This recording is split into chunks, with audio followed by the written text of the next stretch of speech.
Hello बच्चों, मैं बबलू यादव आपका आपके चैनल पर स्वागत करता हूं। तो पिछले क्लास में हम लोगों ने हीट और टेम्परेचर के बारे में पढ़ लिया था बच्चों। तो चलिए आज हम लोग पढ़ते हैं कौन कौन से फैक्टर हैं जो हीट को अफेक्ट करते हैं। Factors affecting the quantity of heat, affecting the quantity of heat.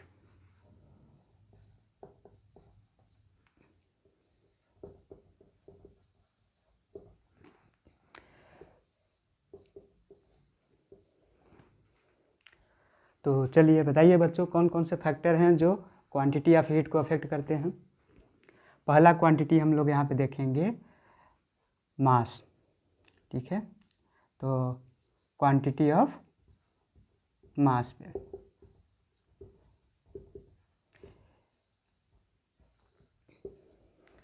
तो चलिए देखते हैं हम लोग किस तरीके से मास पे जो हीट की क्वांटिटी है वो अफेक्ट करती है।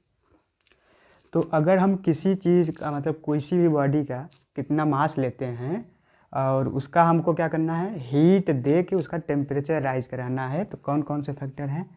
तो उसमें हम लोगों ने पहला हीट की बात करने जा रहे हैं। अगर हम लोग क्या करें, 1 kg वाटर ले लें। 1 kg वाटर को हमको क्या करना है, हीट देना है। तो 1 kg वाटर को हीट देना है, कितना इसका टेम्परेचर राइज कराना है, इसका टेम्परेचर हमको बढ़ाना है 1 डिग्री सेल्सियस। 1 डिग्री सेल्सियस यानी 1 kg वाटर को का टेम्परेचर 1 डिग्री राइज कराने के लिए कितनी हीट लगती है, यानी वाटर कितना हीट एब्जॉर्ब करता है, वो करता है 1 किलो कैलोरी। 1 kilo calorie. अब अगर 2 kg वाटर ले लें तो 2 kg वाटर ले लें, अभी भी इसका टेम्परेचर कितना राइज कराना है, अभी भी टेम्परेचर इसका 1 डिग्री सेल्सियस ही राइज कराना है। अब कितनी हीट लगेगी, अब कितना वाटर हीट एब्जॉर्ब करेगा कि इसका टेम्परेचर 1 डिग्री सेल्सियस राइज हो जाए, बढ़ जाए, 2 किलो कैलोरी। 2 kilo calorie. अब 3 kg ले लेंगे 1 डिग्री सेल्सियस राइज कराने के लिए, 3 किलो कैलोरी। तो यहाँ से कंक्लूजन क्या निकलता है कि अगर हम मास बढ़ाते जा रहे हैं तो जो क्वांटिटी ऑफ हीट रिक्वायर्ड है वो भी इंक्रीज होती जा रही है। इसका मतलब हम लिख सकते हैं कि हीट एब्जॉर्ब जो है वो डायरेक्टली प्रोपोर्शनल है क्वांटिटी ऑफ मास या मास ऑफ द बॉडी। तो हीट एब्जॉर्ब को हम Q से दिखाएंगे, Q is directly proportional. Directly proportional कहाँ आता है, जहाँ पे ये राइज कराएं तो ये भी राइज हो, ये फॉल हो तो ये भी फॉल हो। तो यहाँ पे क्या हो रहा है, क्वांटिटी बढ़ाने पे हीट की भी क्वांटिटी बढ़ रही है, तो दोनों क्वांटिटी बढ़ रहे हैं, इसलिए यहाँ पे डायरेक्टली प्रोपोर्शनल आएगा, यानी heat is directly proportional to mass of the body. ये पहला फैक्टर हो गया। अब हम लोग दूसरे फैक्टर की बात करते हैं। तो हम लोगों ने पहले फैक्टर के बारे में बात कर लिया। दूसरा फैक्टर है यहाँ पे चेंज इन टेम्परेचर। टेम्परेचर में चेंज कराएंगे तो change in temperature,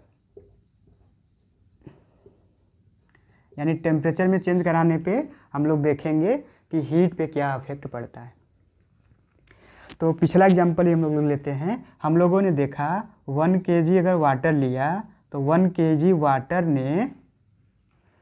kg water का हम लोगों ने टेम्परेचर राइज कराया था कितना, 1 डिग्री सेल्सियस। तो कितना इसने हीट एब्जॉर्ब किया था, ये हीट एब्जॉर्ब किया था वाटर ने 1 किलो कैलोरी।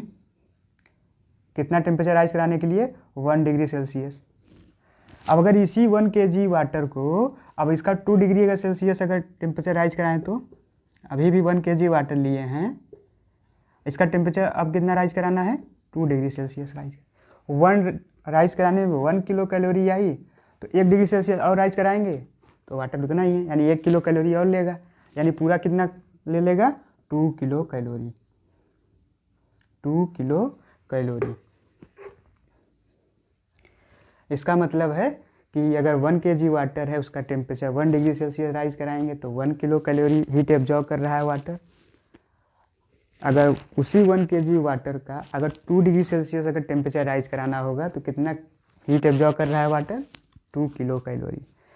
तो यहाँ से कंक्लूजन क्या निकल रहा है यहाँ से कंक्लूजन ये निकल रहा है कि ये जो क्वांटिटी ऑफ हीट है, टेम्परेचर बढ़ने के साथ साथ क्वांटिटी भी बढ़ रही है। यानी जो Q है, हीट एब्जॉर्ब जो है, Q मतलब यहाँ पे हम हीट एब्जॉर्ब दिखा रहे हैं, ये डायरेक्टली प्रोपोर्शनल है क्या, change in temperature delta T. यानी ज़्यादा टेम्परेचर राइज कराएंगे तो ज़्यादा हीट की ज़रूरत पड़ेगी। किसी चीज़ को ज़्यादा गर्म करना है, यानी उसका टेम्परेचर ज़्यादा बढ़ाना है तो ज़्यादा हीट देना पड़ेगा उसको, यानी वो ज़्यादा हीट एब्जॉर्ब करेगा। क्लियर है। अब यहाँ पे थर्ड जो फैक्टर है, थर्ड फैक्टर क्या है, नेचर ऑफ द मैटर है। नेचर ऑफ द मैटर,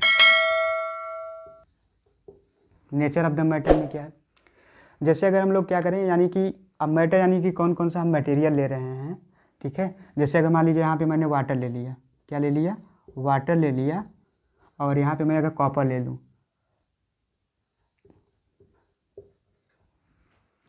तो नेचर ऑफ द मैटर में क्या है, अगर हम वाटर ले लें और कॉपर ले लें तो बात आती है इन दोनों का कितना, इन दोनों का मास कितना है लिए हैं, दोनों का अगर सेम मास लिए हैं, सेम मास लिए हैं, सेम मास मतलब ऐसे समझ लीजिए अगर ये 1 kg लिए हैं तो ये भी 1 kg लिए हैं, तो देखा क्या गया है, इसका टेम्परेचर राइज कराने में कितना 1 डिग्री सेल्सियस इसका टेम्परेचर अगर राइज कराएं और इसका राइज कराएं,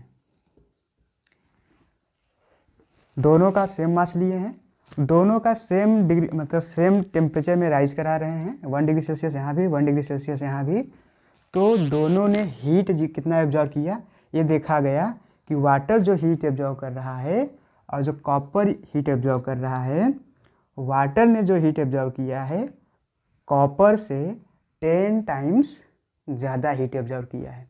इसका मतलब वाटर का 1 डिग्री सेल्सियस टेम्परेचर राइज कराने के लिए ज़्यादा हीट की ज़रूरत पड़ी है कॉपर से। कितना ज़्यादा ज़रूरत पड़ी है, 10 टाइम्स। क्लियर है। तो ये थे 3 फैक्टर जो क्वांटिटी ऑफ हीट को अफेक्ट कर रहे थे कि किसी भी मैटर का टेम्परेचर राइज कराने के लिए उसको कितना हीट देना पड़ेगा, किस चीज़ पे डिपेंड करता है, इसकी हम लोगों ने बात कर लिया।